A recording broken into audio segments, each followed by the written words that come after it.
रामधारी खंड एक प्रतिलेखन संख्या 38। डिक्टेशन स्टार्ट होगी 5 सेकंड बाद। स्टार्ट।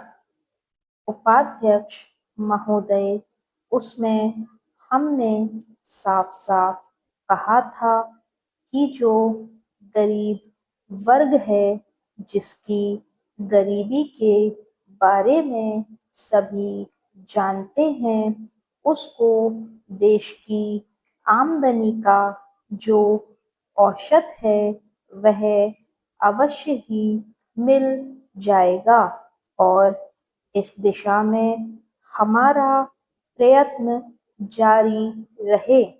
हमारा जो बजट है उसको जब तक अपनी आर्थिक व्यवस्था या अपने विचारों के अनुसार नहीं आंकेंगे, तब तक उस ध्येय की पूर्ति नहीं हो सकती।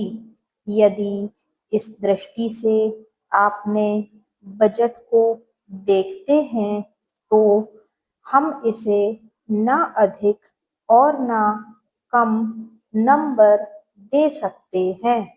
मेरी प्रार्थना यह है कि सरकारी या सरकार जिन संस्थाओं को सहयोग देती है, उन्हें आदेश दिया जाए कि वे देश की उन्नति का विचार करें, परंतु खाने की पुष्टि देकर नहीं।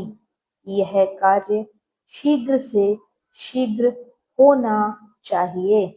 इसका कारण यह है कि उच्च श्रेणी आम जनता का आदर्श होती है और जो कुछ उच्च श्रेणी के लोग करते हैं उसकी नकल कनिष्ठ श्रेणी के लोग करते हैं।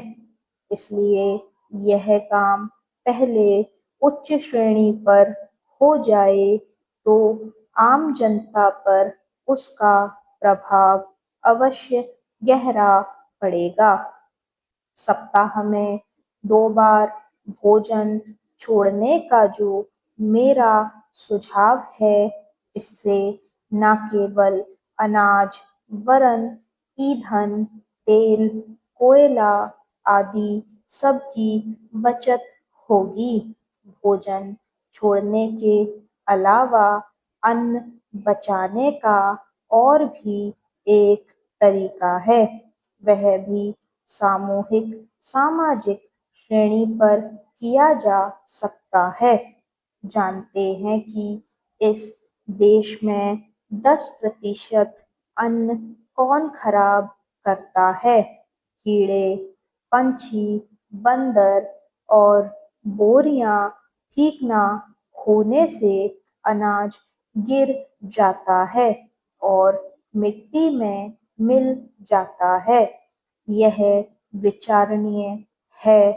इस प्रकार 80 लाख टन बर्बाद होने वाले अन्न को बचाया जाए तो भारतवर्ष को किसी भी देश से अन्न की भिक्षा मांगने की आवश्यकता नहीं पड़ेगी। श्रीमान, यह अपराध कबूतरों, बंदरों, कीड़ों आदि का नहीं है। यह अवश्य ही हमारा अपराध है। आज तक विदेशों से हमको अनाज मिलता रहा है, इसलिए हम लापरवाह थे, इसलिए अनाज का विनाश होता रहा। परंतु अकाल पड़ेगा जैसा कि इस वर्ष पड़ा है, तभी हम जागें तो यह ठीक नहीं है। हमें अन्न के नाश को रोकने की सतत कोशिश करनी चाहिए। उसकी बचत करना हमारा परम कर्तव्य है। यह काम हर किसान, बच्चा और युवक कर सकता है और उन्हें करना चाहिए।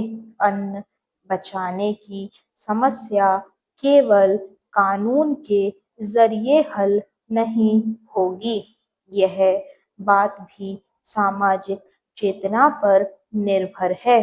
स्टॉप।